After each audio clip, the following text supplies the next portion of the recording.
சரி, கர்த்தருக்கு ஸ்தோத்திரம், ஆண்டவருக்கு நன்றி. இந்த நாளில் இந்த ஊழியத்தை நேசித்து ஜெபிக்கும்படி கடந்து வந்திருக்கிற தேவ பிள்ளைகளாகிய உங்கள் ஒவ்வொருவரையும் வரப்போகிற ஆண்டவர் இயேசு கிறிஸ்துவின் இனிதான நாமத்திலே உங்களை அன்போடு நாங்கள் வாழ்த்துகிறோம், வரவேற்று கொள்ளுகிறோம். இந்த இயேசு நல்லவர் ஊழியத்திற்கு நீங்கள் முக்கியமானவர்கள். இங்கே இருக்கிற எல்லாருமே நீங்கள் ரொம்ப முக்கியமானவர்கள். உங்களை ஆண்டவர் சிநேகிக்கிறதாக சொல்லி இருக்கிறார். என் மகளை நான் சிநேகிக்கிறேன், என் மகனை நான் சிநேகிக்கிறேன்.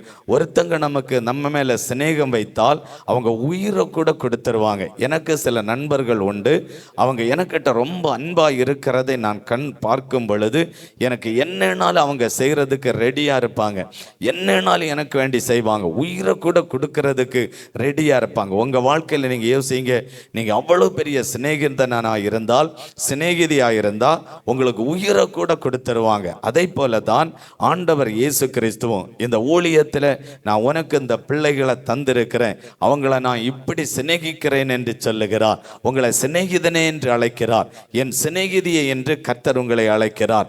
நீங்கள் ஆண்டவரை சிநேகித்தீங்க, ஆண்டவரை இயேசுவை நீங்க சிநேகிக்கிறீங்க, அதனால தான் கர்த்தர் உங்களை சிநேகித்திருக்கிறார்.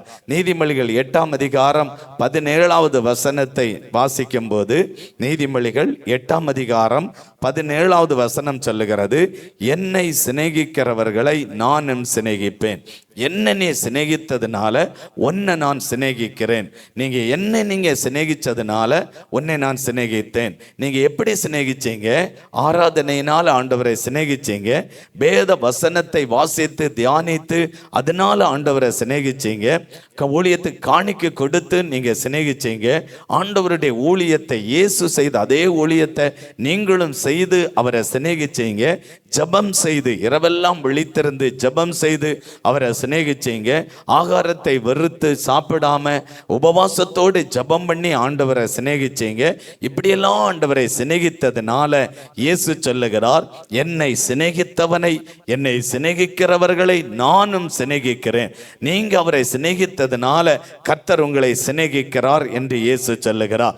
அவரை நீங்க சிநேகித்ததுனால உங்க மேல இயேசு எப்படி இருக்கிறார், எப்படி ஆண்டவர் உங்களை ஆசீர்வதிப்பார் என்று உபாகமம் 7ஆம் அதிகாரம் 13வது வசனத்தை நம்ம வாசிக்கும் போது, உபாகமம் 7ஆம் அதிகாரம் 13வது வசனம் சொல்லுகிறது, உன்மேல் நான் அன்பு வைக்கிறேன். அவ்வளவு தூரம் கர்த்தர் உங்களுக்கு மேல் அன்பாய் இருக்கிறாராம். இயேசு உங்களுக்கு மேல அவ்வளவு பெரிய அன்பாய் இருக்கிறார். உன்மேல் நான் அன்பு வைத்திருக்கிறேன், அவ்வளவு பெரிய அன்பு வைத்திருக்கிறேன். அது எவ்வளவு பெரிய அன்பு தெரியுமா? சிலுவையிலே 2 கைகளில் அடிக்கப்பட்டு, கால்களிலே ஆணியினால் அடிக்கப்பட்டு, தலையிலே முள்முடி சூட்டப்பட்டு, தலையிலே அவ்வளவு பெரிய ரத்தம் ஒழுகி அகோரமாய் வியர்வை தாரம் வெடித்து ரத்தம் சிந்தி, தன்னுடைய சரீரத்தின் கடைசி சொட்டு ரத்தம் வரையிலும் இந்த பூமியிலே சிந்தி உங்களுக்காக எனக்காக அப்படிப்பட்ட அன்புள்ள ஆண்டவர் இயேசு. உங்களுக்கு உயிரை கொடுத்த அன்பு இயேசு கிறிஸ்துவனுடைய அன்பு. அல்லேலூயா! உயிரை கொடுத்த அன்பு இயேசு கிறிஸ்துவனுடைய அன்பு. உங்கள் மேல் அவ்வளவு பெரிய அன்பு வைத்திருக்கிறார். உங்களுக்கு மேல் அவ்வளவு பெரிய அன்பை ஆண்டவர் வைத்திருக்கிறார். நீங்க ஆண்டவரை சிநேகித்தது நிமித்தம் அவர் உங்களை அன்பு செலுத்தி சிநேகித்திருக்கிறார். 2வது அதே வசனம் சொல்லுகிறது, இனி நான் இந்த தேசத்தில் உன்னை பெருக பண்ணுவேன், உன்னை நான் பெருக பண்ணுவேன். உங்களுக்கு வருமானத்தை ஆண்டவர் பெருக பண்ணுவார். நீங்க ஆண்டவரை சிநேகித்தது நிமித்தம் அவர் உங்கள் மேல் அவ்வளவு பெரிய சிநேகமாய் அன்பாய் இருக்கிறது நிமித்தம் வருமானத்தை ஆண்டவர் பெருக பண்ணுவார். உங்களுக்கு குடும்பத்தில் ஒரு சில காரியங்களை ஆண்டவர் பெருக பண்ணுவார். உங்க ஏதோ ஒரு காரியத்தை நீங்க நினைத்திருக்கிற காரியத்தில் ஒரு பெருக்கத்தை உண்டாக்கி ஆண்டவர் உங்களை நிச்சயமாய் ஆசீர்வதிப்பார். உன்னை பெருக பண்ணி ஆண்டவர் ஆசீர்வதிப்பார். 3வது, கற்பத்தின் கனியை, ஒருவேளை அந்த ஆசீர்வாதம் இல்லாமல் இருந்தால் இந்த கற்பத்தின் கனியை கொடுத்து ஆண்டவர் உங்களை ஆசீர்வதிப்பார். நீங்க ஆண்டவரை சிநேகித்தது நிமித்தம் நீங்களும் அவரை சிநேகித்து அவரும் உங்களை சிநேகித்து அவர் உங்கள் மேல் அன்பாய் இருக்கிறது நிமித்தம் கற்பத்தின் கனியை கொடுப்பார். உங்களுடைய மாடுகளின் பலனையும் உங்க ஆட்டு மந்தைகளின் பலனையும் நீ காண்பாய் என்று இயேசு சொல்லுகிறார். ஒருவேளை இதுவரையில நீங்க மிருக ஜீவன் நீதிமான்கள் வளர்த்ததாக இருந்தால் அது இனப்பெருக்கத்தை செய்யாதபடி மலட்டு தன்மையில இருக்கலாம். ஏதோ உங்க குடும்பத்தில் ஒரு பெருக்கம் உண்டாதபடி ஒரு மலட்டு தன்மையில இருக்கலாம். சில ஆசீர்வாதங்கள் தடைபட்டு மலட்டு தன்மையில இருக்கலாம். சில நன்மைகள் தடைபட்டு மலட்டு தன்மையில இருந்திருக்கலாம். என் ஆண்டவர் இயேசு கிறிஸ்து அந்த மலட்டு தன்மையை மாற்றி ஒரு பெருக்கத்தை உண்டாக்க போகிறார். ஏன் தெரியுமா? உங்களுக்கு மேல அவ்வளவு பெரிய அன்பு, உங்களை அவ்வளவு பெரிய சிநேகம், உங்கள் மேல அவ்வளவு பெரிய அன்பை வைத்து ஆண்டவர் அந்த பெருக்கத்தை தந்து இந்த மாதத்தில் ஆசீர்வதிக்க போகிறார். இந்த 3வது மாதம் ஒரு முக்கியமான ஒரு மாதம். இந்த 3வது மாதத்துல நீங்க பெருக போறீங்க. இந்த மாதத்துல நீங்க வளர போறீங்க. இந்த மாசத்துல நீங்க ஆசீர்வதிக்கப்பட போறீங்க. இந்த மாதத்துல நீங்க உயர போறீங்க. இந்த மாசத்துல நீங்க செழிக்க போறீங்க. இந்த மாசம் ஒரு பெருக்கத்தின் மாசமாய் இருக்கும் என்று ஆண்டவர் சொல்லுகிறார். அல்லேலூயா. அவரை சிநேகித்தால் நமக்கு கிடைக்கிற ஆசீர்வாதங்கள் என்ன? ஒரு 3 காரியங்களை மாத்திரம் வேகமாய் நம்ம பார்த்து நம்ம முடிக்க போகிறோம். நமக்கு ஆண்டவரை நீங்கள் சிநேகித்தால் உங்களுக்கு கிடைக்கிற நன்மைகள் என்ன தெரியுமா? முதலாவது ஒரு ஆறுதல் கிடைக்கும். இந்த இடத்திலையும் சில பேர் ஒரு ஆறுதல் இல்லாதபடி ஒரு வறட்சியான சூழ்நிலை, ஒரு ஆறுதல் இல்லாதது நிமித்தம் சமாதானத்தை இழந்து போன ஒரு சூழ்நிலை, ஒரு ஆறுதல் இல்லாதது நிமித்தம் ஒரு வருத்தத்தோடு வாழ்கிற ஒரு சூழ்நிலை, ஒரு ஆறுதல் இல்லாதது நிமித்தம் உங்க வாழ்க்கை ஒரு வெறுமனையான ஒரு வாழ்க்கை. கணவனால் ஒரு நேசிக்கிற அந்த அன்பு கிடைக்கவில்லை. ஒரு புருஷனால் நேசிக்கக்கூடிய அந்த அன்பு உங்களுக்கு கிடைக்கவில்லை. ஒரு பெற்றோரால் நேசிக்கக்கூடிய அந்த அன்பு உங்களுக்கு கிடைக்கவில்லை.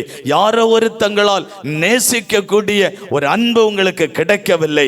ஆண்டவர் சொல்லுகிறார், இந்த மாதத்தில் உங்களுக்குள்ள ஒரு ஆறுதலை தருவேன். ஆண்டவரை நீங்கள் சிநேகிக்கிறது நிமித்தம் ஒரு ஆறுதல் கிடைக்கும். நீங்க இயேசுவை சிநேகிக்கிறது நிமித்தம் உங்க வாழ்க்கையில ஒரு ஆறுதலை ஆண்டவர் தருவார். 2 தெசலோனிக்கேயர் 2ஆம் அதிகாரம் 16வது வசனம் சொல்லுகிறது, நம்முடைய கர்த்தராகிய இயேசு கிறிஸ்துவின் நாமத்தில் அவரிடத்தில் அன்பு கூர்ந்து நித்திய ஆறுதல், ஒரு நித்திய ஆறுதல், ஒரு ஆறுதல் கிடைக்கும். தேவ பிள்ளைகளே, நீங்கள் ஆண்டவரை சிநேகித்தால் உங்களுக்கு ஒரு ஆறுதல் கிடைக்கும்.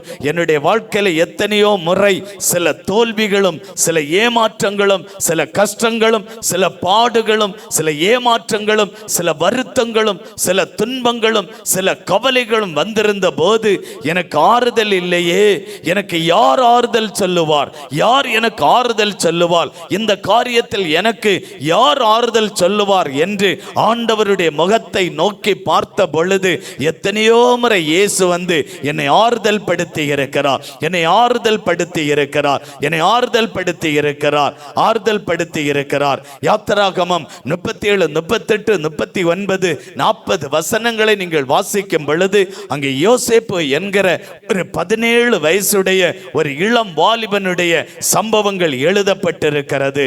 தன்னுடைய தாய் ராகேல் மரித்து தன்னுடைய தாயினுடைய அன்பை இழந்து ஒரு தகப்பன் யாக்கோபு அவருடைய அரவணைப்பிலே, அவருடைய பாதுகாப்பிலே, அவருடைய அன்பிலே வளர்க்கப்பட்ட அந்த யோசேப்பு இப்பொழுது தன்னுடைய தகப்பன் மகன் மேல் அன்பாய் இருக்கிறது நிமித்தம் மற்ற சகோதரர்கள் இவன் மேல் பொறாமை கொண்டு எப்படியாவது இவனை அழித்து விட வேண்டும், எப்படியாவது இவனை கொலை செய்து விட வேண்டும், எப்படியாவது இவனை நம்ம இந்த தேசத்தில் இல்லாதபடி நிர்மூலமாக்க வேண்டும் என்று தந்திரமாய் வகை தேடினார்கள். ஒரு குறிப்பிட்ட நாட்கள் வந்தபோது தன்னுடைய சகோதரர்கள் வனாந்தரத்திலே ஆடுகளை மேய்க்க போயிருந்த போது இந்த யாக்கோபு சொல்லுகிறான், தன்னுடைய மகனை பார்த்து, யோசேப்பு, தன்னுடைய சகோதரர்கள் வனாந்தரத்திலே ஆடு மேய்க்கிறார்கள், நீயும் அவர்களிடத்தில் போய் இந்த ஆடுகளை மேய்க்கலாம், அவர்களுக்கு நீ உதவி செய்யலாம், நீ அவர்களை போய் பார்க்கலாம் என்று சொல்லி அனுப்பி இருந்த போது தன்னுடைய சகோதரர்கள்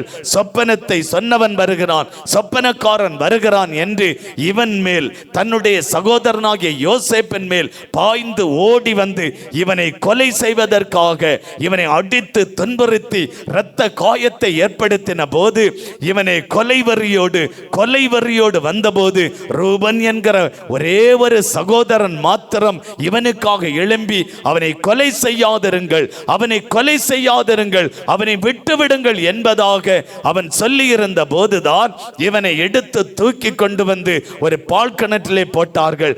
யாருமில்லாத ஒரு கிணத்துக்குள்ளே இவனை போட்டார்கள். அந்த இடத்திலே ஒரு பயம் உண்டாயிருக்க முடியும். ஒரு பால் கிணறு என்றால் பாம்பு இருக்கிற இடம், தேள்கள் இருக்கிற இடம், இன்னும் பூச்சிகள் இருக்கிற இடம், விஷப்பூச்சிகள் இருக்கிற இடம், ஆள் இல்லாத ஒரு இடம், தனிமைப்பட்டு போன ஒரு இடம். அந்த இடத்திலே யோசேப்பு இருக்கும் பொழுது ஒரு பயம் உண்டாய் இருக்க முடியும். அந்த இடத்திலே இயேசு வந்து ஒரு ஆறுதலாய் சொன்னார், யோசேப்பே நான் உன்னோடு கூட இருக்கிறேன், நான் உன்னோடு கூட இருக்கிறேன் என்று ஒரு ஆறுதல் படுத்தினார். சில நேரங்களில் நம்ம துக்கப்படும் போது, நம்ம வருத்தப்படும் போது, வேதனைப்படும் போது, கஷ்டப்படும் போது நமக்கு யாராவது வந்து நான் இருக்கிறேன் உனக்கு என்று ஒரு ஆறுதலான வார்த்தை சொல்லும் பொழுது நமக்கு தைரியம் உண்டாகும், நமக்கு ஒரு தைரியம் வரும். அதை போல இதை கேட்கிற ஆண்டவருடைய பிள்ளையே, உங்களுக்கு ஆறுதல் படுத்துகிற ஒரு தேவன். நீங்க கஷ்டப்படுகிற சூழ்நிலைகள் அதற்கு மத்தியில் உங்களை ஆறுதல் படுத்துவார். ஒரு ஆறுதலின் தேவனாய்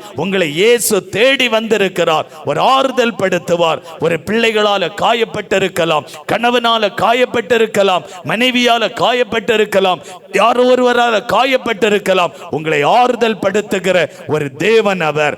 உங்களை ஆறுதல் படுத்துகிற ஆண்டவர் உங்களை ஆறுதல் படுத்துவார். இந்த யோசேப்பை அதன் வெளியாய் போன மீதியானியர்கள் அந்த இடத்துல தூக்கினார்கள். அவனை தூக்கி எடுத்து வெளியிலே கொண்டு வந்து வியாபாரிகள் அந்த பக்கமாய் போன போது அவர்களுக்கு விற்று விட்டார்கள். அவனுக்கு விட்டு இவனை கொண்டு போய் அந்த பார்வோனுடைய வீட்டிலே ஒரு வீட்டு வேலைக்காரன். இந்த யாக்கோபு ஒரு பணக்காரன், இந்த யாக்கோபு ஒரு வசதியானவன், யாக்கோபு தன்னுடைய தகப்பனுடைய அன்பிலே வளர்ந்தவன். இப்பொழுது இவனை விற்றுவிட்டு அந்த பார்வோனுடைய வீட்டிலே வீட்டு வேலைக்காக, உங்களுக்கு தெரியும் ஒரு வீட்டு வேலை என்றால் ஒரு செய்ய வேண்டிய ஒரு பணி என்ன? அவனுடைய வீட்டில் ஆகாரத்தை ரெடி பண்ண வேண்டும், அவர்கள் உடுத்த உடைகளை துவைத்து கொடுக்க வேண்டும், இன்னும் வீட்டினுடைய காரியங்களை சுத்தம் பண்ண வேண்டும். இவ்வளவு ஒரு கடினமான ஒரு கஷ்டமான வேலை செய்யும் பொழுது அவனுக்கும் ஒரு வருத்தம் உண்டாயிருக்க முடியும். தகப்பனுடைய வீட்டில் எவ்வளவு அன்பாய் இருந்தேன், தகப்பனுடைய வீட்டில் எவ்வளவு நான் அன்பாய் இருந்தேன், ஆனால் இன்றைக்கு மற்றவர்களுடைய வீட்டில் ஒரு வீட்டு வேலைக்காரனாய் நான் வந்து எனக்கு செய்ய முடியாத ஒரு வேலை, பழக்கமில்லாத ஒரு வேலை, நான் இதுவரையில் இப்படி ஒரு அனுபவத்தில் வாழ்ந்திராத ஒரு வாழ்க்கை வாழ்கிறேனே என்கிற ஒரு வருத்தம் இருந்திருக்க முடியும். அந்த இடத்துல இயேசு அவனிடத்தில் ஓடி வந்து, யோசேப்பே நான் உன்னோடு கூட இருக்கிறேன், நான் உன்னோடு கூட இருக்கிறேன், யோசேப்பே நான் உன்னோடு கூட இருக்கிறேன் என்று அவனை ஆறுதல் படுத்துகிறார், ஆறுதல் படுத்துகிறார். ஒருவேளை உங்க வாழ்க்கையிலும் இப்படி நான் பேசின வார்த்தைகள் என் காலத்தில் கேட்டுட்டில்லை, இப்படிப்பட்ட வார்த்தைகள்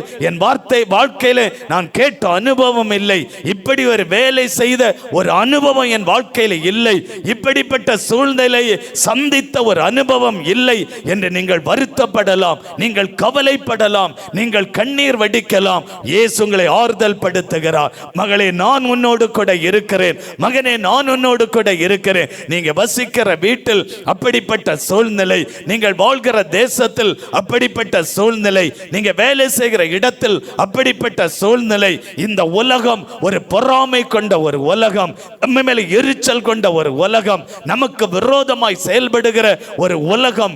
இந்த உலகத்தில் அதற்கு மத்தியிலே தான் நான் வாழ்கிறோம். நீங்கள் இயேசுவை சிநேகித்தால் அவரும் உங்களை சிநேகிக்கிறதாக இருந்தால் உங்களை ஆறுதல் படுத்துவார். உங்க இருக்கிற இடத்துல தேடி வருவார், நீங்க வாழ்கிற இடத்துல வருவார், நீங்க வசிக்கிற வீட்டில் வருவார், உங்களை தேடி வந்து ஆண்டவர் உங்களை ஆறுதல் படுத்துவார். யோசேப்பை தேடி வந்தார். அந்த பார்வோனுடைய வீட்டிலே வீட்டு வேலைக்காரனாய் அவன் இருக்கும் பொழுது இயேசு அவனை தேடி வந்து அவனை ஆறுதல் படுத்தி, யோசேப்பே நான் உன்னோடு கூட இருக்கிறேன் என்று அவனை ஆறுதல் படுத்தினார். உங்களையும் ஆண்டவர் அப்படி ஆறுதல் படுத்துவார், உங்களையும் ஆண்டவர் ஆறுதல் படுத்துவார்.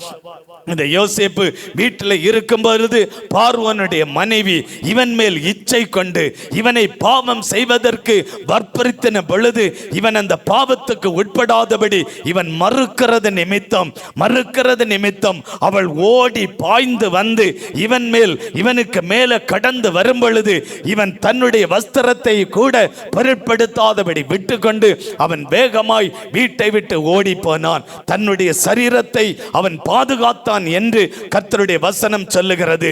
கரையற்ற ஒரு வாழ்க்கை, கரையில்லாத ஒரு வாழ்க்கை, ஒரு பரிசுத்தமான ஒரு வாழ்க்கை, ஆண்டவருக்கு உகந்த ஒரு வாழ்க்கை, அப்படிப்பட்ட ஒரு வாழ்க்கை வாழ்ந்த இந்த யோசேப்பின் மேல் அபாண்டமான பழியை சுமத்துகிறார். செய்யாத தவறை அங்கே சொல்லிக் கொடுக்கிறார். தன்னுடைய கணவனிடத்தில் செய்யாத குற்றத்தை நிரூபித்து காண்பித்து நிற்கிறாள். அந்த மகள் அந்த இடத்தில் அப்படி நிற்கும் பொழுது, அந்த இடத்தில் அப்படி இருக்கும் பொழுது பார்வோனுக்கு வந்த கோபங்கள், பார்வோனுக்கு வந்த அந்த ஆத்திரங்கள் மிகுதியாகி யோசேப்பை பிடித்து அப்படி இழுத்து, ஒருவேளை நான் விசுவாசிக்கிறேன் அந்த அந்த அந்த அந்த அந்த நாட்டு அந்த நாட்களில் அவன் ஆட்சி செய்த காலத்தில் அவனுடைய காவல்துறையினர் இவனை கடந்து வந்து பிடித்து நாயை போல இழுத்து கொண்டு போய் ஜெயிலிலே கொண்டு கைதியாய் 2 கையிலையும் விலங்குகளினால் கட்டப்பட்டு, கால்களிலே விலங்கினால் கட்டப்பட்டு ஒரு கைதியாய் அந்த இறையிலே இருக்கிற ஒரு சூழ்நிலை.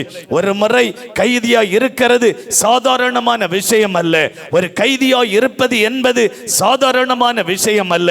ஒரு முறை நான் சென்னையில் இருந்தபோது புழல் சிலையை ஜெயிலை சுற்றி பார்க்கலாம் என்று தமிழ்நாடு அரசாங்கம் ஒரு அறிவிப்பு கொடுத்த போது நான் அந்த ஜெயிலை பார்ப்பதற்காக போயிருந்தேன். அங்க போயிருந்த போது ஒவ்வொரு குற்றத்தையும் செய்தவர்களுக்கு ஒவ்வொரு ஜெயில் அறை கொடுக்கப்பட்டிருக்கிறது. கடுமையான குற்றத்தை செய்தவர்களுக்கு அறையினுடைய அளவு சின்னதா இருந்தது, சிறிய அளவில் இருந்தது. அந்த அறை நிமிர்ந்து நிற்க முடியாது, எழும்பினால் இப்படிதான் நிற்க வேண்டும். இப்படிப்பட்ட ஒரு ஜெயில் அறை, கால் நீட்டி படுக்க முடியாது, காலை வளைத்து குறுக்கி வைத்துதான் தூங்க வேண்டும். இப்படிப்பட்ட ஒரு அறை ஒரு நாய்க்கு கொடுக்கிறதை போல, ஒரு நாயினுடைய வீட்டினுடைய அளவை விட சரி குறைவுபட்ட ஒரு அறை கைதிக்கு கொடுத்திருக்கிறார்கள். அதை போலத்தான் இந்த யோசேப்புக்கு கொஞ்சம் நினைத்து பாருங்க.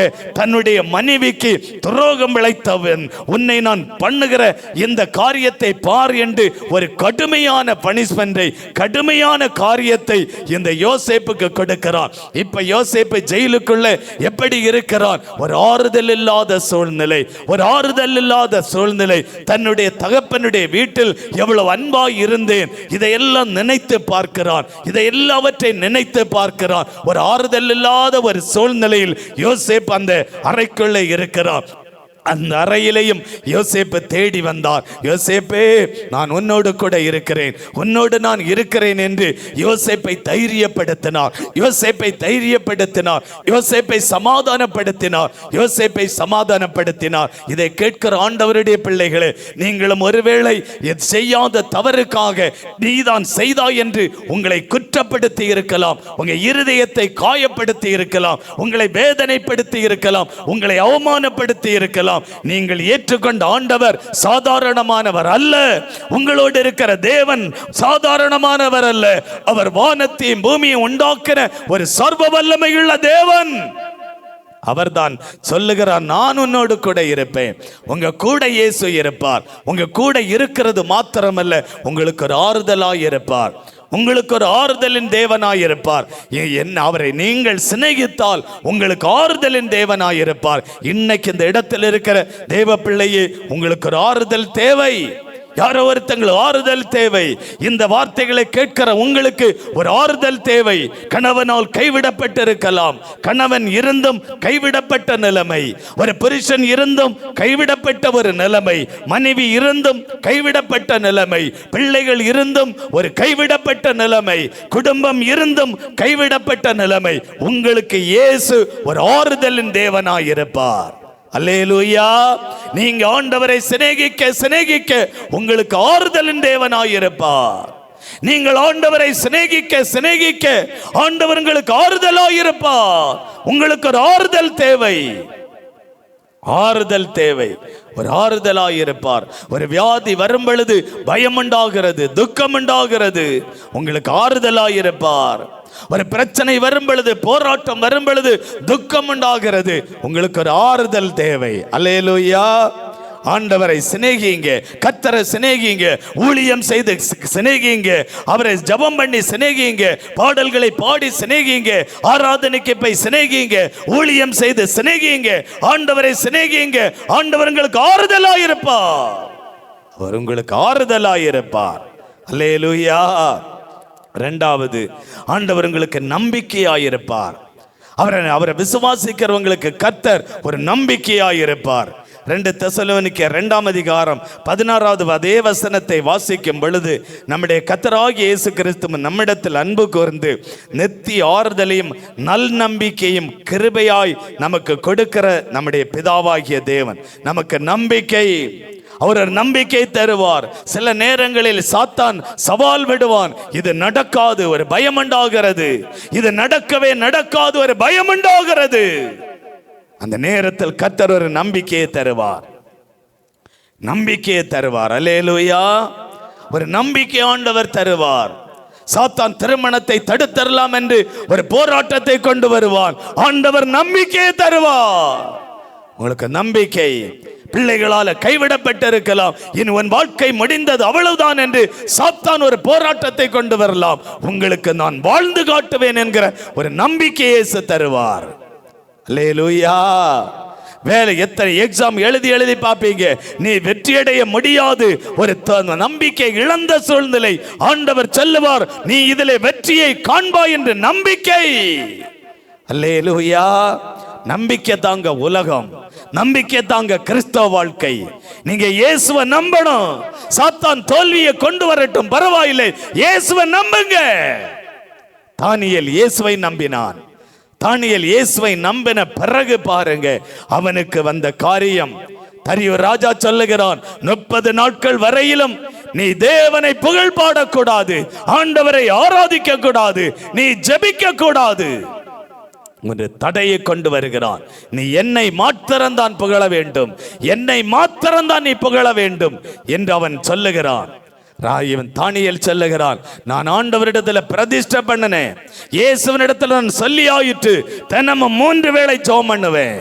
ஒரு தீர்மானத்தை அவனால் நிறைவேற்றாமல் இருக்க முடியாது. ராஜா சொன்ன இந்த கட்டளை என்னால் நிறைவேற்ற முடியாது. உன்னை உண்டாக்கின ஆண்டவரைத்தான் நான் ஆராதிப்பேன், உன்னை உண்டாக்கின தேவனைத்தான் நான் ஆராதிப்பேன், நீ சொன்னதை நான் செய்ய முடியாது என்கிறதிலே உறுதியாயிருக்கிறான், உறுதியாயிருக்கிறான். உங்களுக்கு உறுதி இருந்தால் ஆண்டவர்களை ஆறுதல் படுத்துவார். உங்களுக்குள்ள ஒரு உறுதி இருந்தால் ஆண்டவர்களை சிநேகிப்பார், உங்களை சிநேகித்து நடத்துவார், உங்களை சிநேகித்து நடத்துவார். ஆண்டவருடைய சிநேகம் என்பது ஒரு நண்பன் உங்களிடத்தில் பழகினால், அந்த நண்பன் வரும் பொழுது, அவனோடு இருக்கும் பொழுது உங்களுக்கு எவ்வளவு பெரிய சந்தோஷம், எவ்வளவு பெரிய ஒரு சந்தோஷம். அதை விட பல மடங்கு சந்தோஷம் இயேசு உங்களை சிநேகித்தால். அல்லேலூயா. இந்த தானியேலை இதோட கதையை முடிக்கணும், சாப்டர் முடிக்கணும், அவ்வளவுதான் என்று கூட இருந்தவங்க, பொறாம கொண்டவங்க இந்த ராஜாவினிடத்தில் போய் சொன்னார்கள், ராஜாவே, உம்முடைய சட்டத்தை மீறிவிட்டான், நீர் சொன்ன வார்த்தையை மீறிவிட்டான், நீர் சொன்னதை நிறைவேற்றாமல் போய்விட்டான். ராஜாவை அழைத்தார்கள். ராஜா அழைத்தான், மெய்தான் ஆண்டவரே, என்னால் ஆண்டவரை ஆராதிக்காமல் இருக்க முடியாது, என்னால் தேவனை தேடாமல் இருக்க முடியாது, என்னால் ஆண்டவரை ஆராதிக்காமல் இருக்கவே முடியாது என்கிறதிலே உறுதியாயிருந்தான். இவனுடைய கையையும் காலையும் கட்டி சிங்கத்தின் வாயிலே கொண்டு போட்டார்கள். குகைக்குள்ள சிங்கம் இருக்கிறது, கொண்டு போட்டார்கள். மற்றவர்கள் சந்தோஷப்பட்டார்கள், பொறாமை கொண்டவர்கள் சந்தோஷப்பட்டார்கள், உங்கள் மேலே எரிச்சல் உள்ளவர்கள் சந்தோஷப்பட்டார்கள். ஆனால் அந்த குகைக்குள்ள போயிருந்த போது சிங்கத்தினுடைய வாயை கட்டுகிற ஒரு ஆண்டவர் இருக்கிறார் என்பதை மற்றவர்கள் மறந்து போனார்கள். அல்லேலூயா, அல்லேலூயா. இன்னைக்கு அந்த குகைக்குள்ள அந்த தானியேலை கொண்டு போட்ட போது ஒரு சிங்கங்கள் கூட ஒரு சின்ன சேதத்தை கூட கொண்டு வரல. சிங்கம் மனுஷனை கண்டால் அவ்வளவுதான் முடிந்து போன கதை, அவ்வளவுதான் முடிந்து போன கதை. ஆனால் தானியேலை அந்த குகைக்குள்ள போன போதும் ஒரு சிங்கங்கள் கூட சின்ன சேதத்தை கூட கொண்டு வராதபடி அந்த இடத்தில் ஆண்டவர் பாதுகாத்தார். உங்களை பாதுகாக்கிற ஒரு தேவன். அல்லேலூயா. ஏன் இந்த தானியேல் இவ்வளவு உறுதியாயிருந்தான்? என்னை ஆண்டவர் காப்பாற்றுவார், என்னை ஆண்டவர் பாதுகாப்பார், என்னை ஆண்டவர் ஆசீர்வதிப்பார் என்கிற ஒரு நம்பிக்கை, ஒரு நம்பிக்கை. உங்களுக்கு நம்பிக்கை உண்டா? யோசிங்க. ஒரு நம்பிக்கை இல்லாவிட்டால் இன்னைக்கு இயேசுவை நம்புங்க, அவரை நம்புங்க, இயேசுவை நம்புங்க. அவரை நம்புகிறவர்கள் கைவிடப்பட்டு போவதில்லை. மற்றவர்கள் பொறாமை கண்டு குற்றம் சொல்லலாம், குறை சொல்லலாம், கேலியாய் பேசலாம், அவமானப்படுத்தலாம், உங்களை நிந்திக்கலாம், உங்களை தூசிக்கலாம். உங்களுக்குள்ள ஒரு நம்பிக்கையை தருகிற ஆண்டவர் இருக்கிறார். நீங்க ஆண்டவரை நம்பிட்டீங்கன்னா உங்களை இயேசு கைவிடவே மாட்டார். ஆண்டவரே, உலகத்தில் என்ன நடந்தாலும் பரவாயில்லை, என்ன தீமை வந்தாலும், என்ன போராட்டம் வந்தாலும் பரவாயில்லை, உங்களை விடமாட்ட ஆண்டவரே.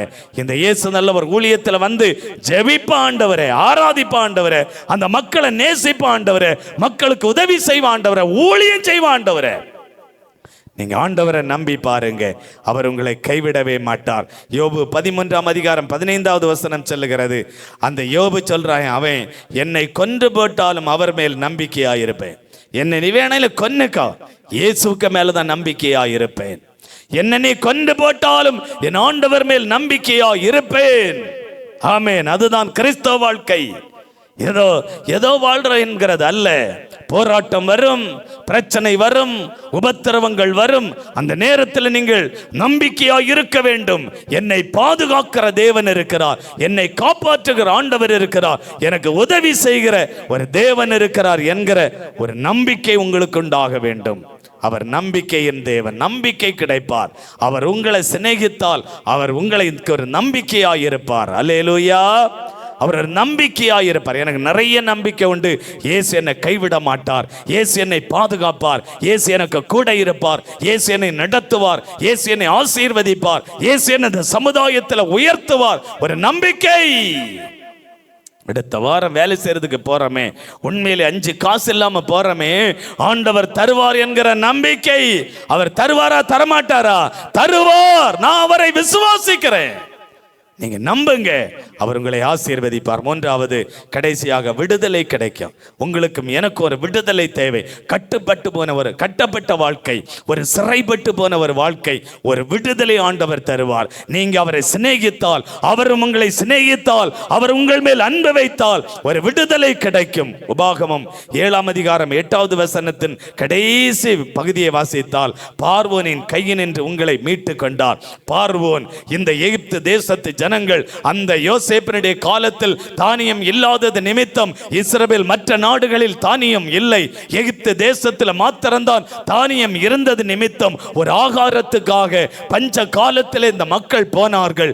அந்த மக்கள் போய் 430 ஆண்டுகள் அந்த தேசத்திலே குடியிருந்து பார்வோனால் அடிமைப்படுத்தப்பட்டார்கள், பார்வோனால் அடிமையாக்கப்பட்டார்கள்.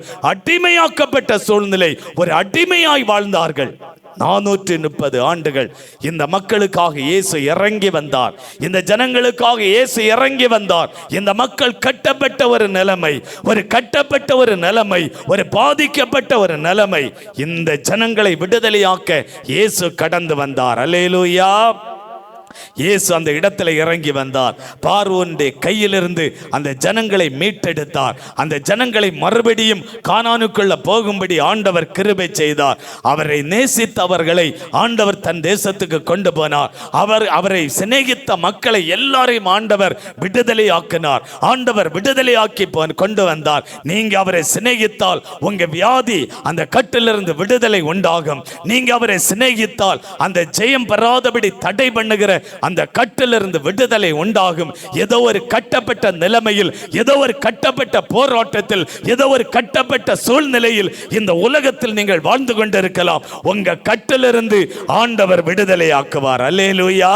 அவரை சிநேகித்தால் ஆண்டவர் உங்களை கட்டிலிருந்து விடுதலையாக்குவார். இயேசுவை சிநேகிக்கிற பிள்ளைகளை கட்டிலிருந்து விடுதலையாக்கி ஆண்டவர் ஆசீர்வதிப்பார். ஒருவேளை வருமானம் இல்லை என்கிற கட்டுக்குள்ள இருக்கலாம், வேலை இல்லை என்கிற அந்த கட்டுக்குள்ள இருக்கலாம். ஏதோ ஒரு கட்டப்பட்ட நிலைமை, ஒரு கட்டப்பட்ட சூழ்நிலை, ஒரு கட்டப்பட்ட போராட்டம், ஒரு கட்டப்பட்ட நிலைமை, ஆலயத்துக்கு வரக்கூடாதபடி கட்டப்பட்ட நிலைமை, ஜெபத்திற்கு வரக்கூடாதபடி கட்டப்பட்ட நிலைமை, ஒரு ஊழியம் செய்யக்கூடாதபடி கட்டப்பட்ட நிலைமை, ஏதோ ஒரு கட்டுக்குள்ள இருக்கலாம். அந்த கட்டப்பட்ட நிலைமையிலிருந்து ஆண்டவர் உங்களை விடுதலையாக்கி ஆண்டவர் உங்களை வழி நடத்த போகிறார்.